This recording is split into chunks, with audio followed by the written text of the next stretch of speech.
Hi friends, എല്ലാവർക്കും പുതിയൊരു വീഡിയോയിലോട്ട് സ്വാഗതം. അപ്പോൾ ഇന്ന് ഞാൻ ഉണ്ടാക്കാൻ പോകുന്നത് കാടമുട്ട റോസ്റ്റാണ്. അപ്പോൾ ഈ ഒരു റോസ്റ്റൊക്കെ ഇപ്പോൾ എൻ്റെ നാട്ടിലൊക്കെ ഇപ്പോൾ സൽക്കാരങ്ങൾക്കൊക്കെ ഉണ്ടാക്കാറുള്ളൊരു റെസിപ്പിയാണ്. അപ്പോൾ ഇത് വളരെ ടേസ്റ്റിയാണ്, അതുപോലെ തന്നെ വളരെ ഈസിയാണ് ഇത് ഉണ്ടാക്കാനും. അപ്പോൾ നമുക്കിത് എങ്ങനെ ഉണ്ടാക്കാമെന്ന് നോക്കാം.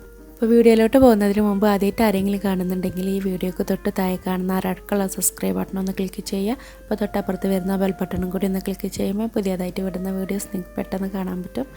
അപ്പോൾ നമുക്കിത് ഉണ്ടാക്കാൻ വേണ്ടിയിട്ടുള്ള സാധനങ്ങൾ എന്തൊക്കെയെന്ന് നോക്കാം. അപ്പോൾ അതിന് വേണ്ടിയിട്ട് ഞാൻ വലിയ 2 സവാള നീളത്തിൽ കട്ട് ചെയ്ത് വെച്ചിട്ടുണ്ട്. പിന്നെ ഒരു മീഡിയം സൈസ് തക്കാളി വേണം. പിന്നെ ഒരു ടേബിൾ സ്പൂണ് വെളുത്തുള്ളി വേണം, അത് ഞാൻ കുഞ്ഞു കുഞ്ഞായിട്ട് കട്ട് ചെയ്ത് വെച്ചിട്ടുണ്ട്. പിന്നെ ഒരു 2 പച്ചമുളക് ഞാൻ കട്ട് ചെയ്ത് വെച്ചിട്ടുണ്ട്. അപ്പോൾ കാടമുട്ട ഞാൻ പുഴുങ്ങാൻ വേണ്ടിയിട്ട് വെച്ചിട്ടുണ്ട്. അപ്പോൾ കാടമുട്ട ഞാൻ തൊലിയൊക്കെ കളഞ്ഞെടുത്തിട്ടുണ്ട്. ഇനി നമുക്ക് ഓരോ കാടമുട്ട ഇതുപോലെ ഒന്നിങ്ങനെ വരഞ്ഞു കൊടുക്കുക. അപ്പോൾ ഉള്ളിലോട്ട് മസാല പിടിക്കാൻ വേണ്ടിയിട്ടാണ് ഇങ്ങനെ ചെയ്യുന്നത്. അപ്പോൾ ഇതുപോലെ തന്നെ നമുക്ക് എല്ലാ മുട്ടയുടെ സൈഡും നമുക്കൊന്ന് കീറി കൊടുക്കാം.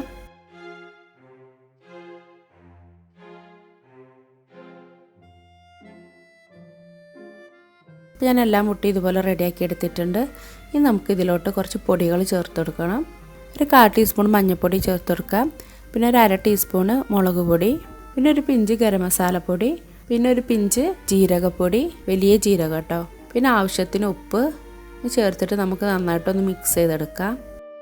അപ്പോൾ ഈ മുട്ടയൊന്ന് നമുക്ക് ഫ്രൈ ചെയ്തെടുക്കണം. അപ്പോൾ ഇങ്ങനെ ചെയ്യുന്നത് മുട്ടയുടെ ഉള്ളിലോട്ടൊക്കെ മസാല ശരിക്കും പിടിക്കാൻ വേണ്ടിയിട്ടാണ് കേട്ടോ. ഇനി നമുക്കിതൊന്ന് ഫ്രൈ ചെയ്തെടുക്കാം.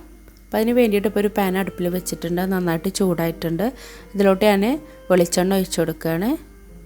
ഒരു മീഡിയം തീയിൽ വെച്ചിട്ട് നമുക്കിതൊന്ന് ഫ്രൈ ചെയ്തെടുക്കാം. ഒരുപാട് നേരമൊന്നും വേണ്ട, ഒരു 2-3 മിനിറ്റ് നമുക്കിതൊന്ന് ജസ്റ്റ് ഒന്ന് ഇങ്ങനെ റോസ്റ്റ് ചെയ്തെടുക്കാം. ഈ സെയിം വെളിച്ചെണ്ണയിൽ തന്നെയാണ് നമ്മൾ മസാല ഉണ്ടാക്കുന്നത്. ഇപ്പോൾ ഇത് റെഡി ആയിട്ടുണ്ട്. ഒരു 2-3 മിനിറ്റ് മതിയിട്ട്, ഒരുപാട് നേരം ഇട്ട് ഇതാക്കരുത്, മസാല കരിഞ്ഞു പോകും. ഒരു ലോ ഫ്ലെയിമിൽ വെച്ചിട്ട് വേണം ഇത് ഫ്രൈ ചെയ്തെടുക്കാൻ. ഇപ്പോൾ മുട്ട റെഡി ആയിട്ടുണ്ട്. ഇപ്പോൾ നമുക്ക് മുട്ട ഇതിൽ മാറ്റാം. നമുക്കിതിലോട്ട് സവാള ഇട്ട് കൊടുക്കാം. എന്നിട്ട് നന്നായിട്ടൊന്ന് മിക്സ് ചെയ്യാം. ഇനി ഓയിൽ വേണമെന്നുണ്ടെങ്കിൽ കുറച്ച് ഒഴിച്ചു കൊടുക്കാം. ഞാനിപ്പോൾ ഇവിടെ കുറച്ച് ഒഴിച്ചു കൊടുക്കുന്നുണ്ട്. നമ്മളിത് വെളിച്ചെണ്ണയിലാണ് കേട്ടോ ഉണ്ടാക്കേണ്ടത്, അപ്പോഴാണ് നല്ല ടേസ്റ്റ് ഉണ്ടാവുക. പിന്നെ നമ്മളിതിലോട്ട് കുറച്ച് കറിവേപ്പില ചേർത്ത് കൊടുക്കുന്നുണ്ട്. എന്നിട്ട് നമുക്കിത് നന്നായിട്ടൊന്ന് വഴറ്റിയെടുക്കണം. സവാള നന്നായിട്ട് വഴന്ന് വരണം, അപ്പോഴാണ് നമ്മളെ റോസ്റ്റിന് നല്ല ടേസ്റ്റ്.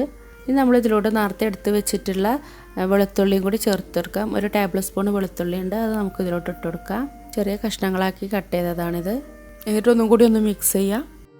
ഒരു മീഡിയം തീയിൽ വെച്ചിട്ട് നമുക്കിത് നന്നായിട്ടൊന്ന് വഴറ്റിയെടുക്കണം. സവാള പെട്ടെന്ന് വഴന്ന് കിട്ടാൻ വേണ്ടിയിട്ട് കുറച്ച് ഉപ്പ് ചേർത്ത് കൊടുക്കാം.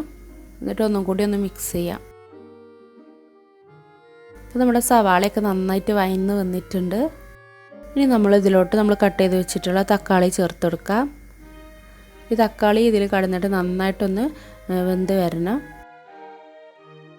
ഇനി കട്ട് ചെയ്ത് വെച്ചിട്ടുള്ള പച്ചമുളകും കൂടി ഇതിലോട്ട് ചേർത്ത് കൊടുക്കാം. അപ്പോൾ നല്ല എരിവൊക്കെ വേണമെന്നുണ്ടെങ്കിൽ നിങ്ങൾക്ക് പച്ചമുളകുടെ എണ്ണയൊക്കെ കൂട്ടി കൊടുക്കാം കേട്ടോ. ഇനി ഇതിൽ കടന്നിട്ട് തക്കാളിയും സവാളയൊക്കെ നന്നായിട്ട് ഒന്നും കൂടി ഒന്ന് വഴന്ന് വരണം. അപ്പോൾ തക്കാളിയൊക്കെ നന്നായിട്ട് വഴന്ന് വന്നിട്ടുണ്ട്. നമ്മൾ ഇതിലോട്ട് പൊടികൾ ചേർത്ത് കൊടുക്കാം. കുറച്ച് പൊടി ചേർത്ത് കൊടുത്താൽ മതി, കാരണം നമ്മൾ മുട്ട ഫ്രൈ ചെയ്തപ്പോൾ നമ്മൾ പൊടികൾ ചേർത്തിട്ടുണ്ടായിരുന്നു. ഒരു 2 പിഞ്ച് മഞ്ഞൾപ്പൊടി ചേർത്ത് കൊടുത്തിട്ടുണ്ട്. പിന്നെ അതുപോലെ തന്നെ ഒരു 1/4 ടീസ്പൂണ് മുളക് പൊടി ചേർത്ത് കൊടുത്തിട്ടുണ്ട്. എന്നിട്ട് നമുക്കിതൊന്നും കൂടി നന്നായിട്ടൊന്ന് മിക്സ് ചെയ്യാം. ഞാനിപ്പോൾ തീ ഒരു ലോ ഫ്ലെയിമിലാട്ടോ വെച്ചിട്ടുള്ളത്. നമ്മുടെ ഈ പൊടികളുടെയൊക്കെ ഒരു പച്ചമണം മാറുന്നത് വരെ ഒന്ന് നന്നായിട്ട് വഴറ്റി കൊടുക്കുക. അപ്പോൾ അതിൻ്റെ പച്ചമണമൊക്കെ മാറിയിട്ടുണ്ട്. ഇനി നമ്മൾ ഫ്രൈ ചെയ്തെടുത്തിട്ടുള്ള മുട്ട അതിലോട്ട് ചേർത്ത് കൊടുക്കാം. എന്നിട്ടൊന്ന് മിക്സ് ചെയ്യാം.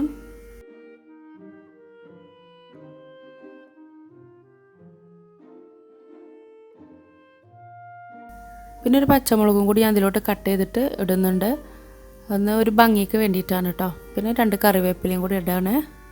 നന്നായിട്ടൊന്നും കൂടി ഒന്ന് മിക്സ് ചെയ്യാം. അപ്പോൾ നമ്മുടെ കാടമുട്ട റോസ്റ്റ് ഇവിടെ റെഡി ആയിട്ടുണ്ട്. വളരെ ഈസി ആയിട്ട് ഉണ്ടാക്കിയെടുക്കാൻ പറ്റുന്ന റോസ്റ്റാണ്. അപ്പോൾ അധികം ഇൻഗ്രീഡിയൻസ് ഒന്നുമില്ല, വളരെ പെട്ടെന്ന് തന്നെ നമുക്ക് ഉണ്ടാക്കിയെടുക്കാം. ഇനി നമുക്കിതൊരു സെർവിങ് പ്ലേറ്റിലോട്ട് മാറ്റാം. അപ്പോൾ എല്ലാവരും ഇതൊന്ന് ട്രൈ ചെയ്ത് നോക്കുക, എന്നിട്ട് എൻ്റെ അടുത്ത് കമൻറ്റ്സ് അറിയിക്കാം. അപ്പോൾ ഇതുപോലത്തെ റെസിപ്പീസിന് വേണ്ടിയിട്ട് ചാനലൊന്ന് സബ്സ്ക്രൈബ് ചെയ്യുക. പിന്നെ നിങ്ങൾക്ക് വീഡിയോ ഇഷ്ടപ്പെട്ടിട്ടുണ്ടെങ്കിൽ നിങ്ങളുടെ ഫാമിലി ഫ്രണ്ട്സുമായിട്ട് ജസ്റ്റ് ഒന്ന് ഷെയർ ചെയ്ത് കൊടുക്കുക. അപ്പോൾ നമുക്കിനി വേറെ റെസിപ്പി ആയിട്ട് കാണാം. അതുവരേക്കും ബായ്.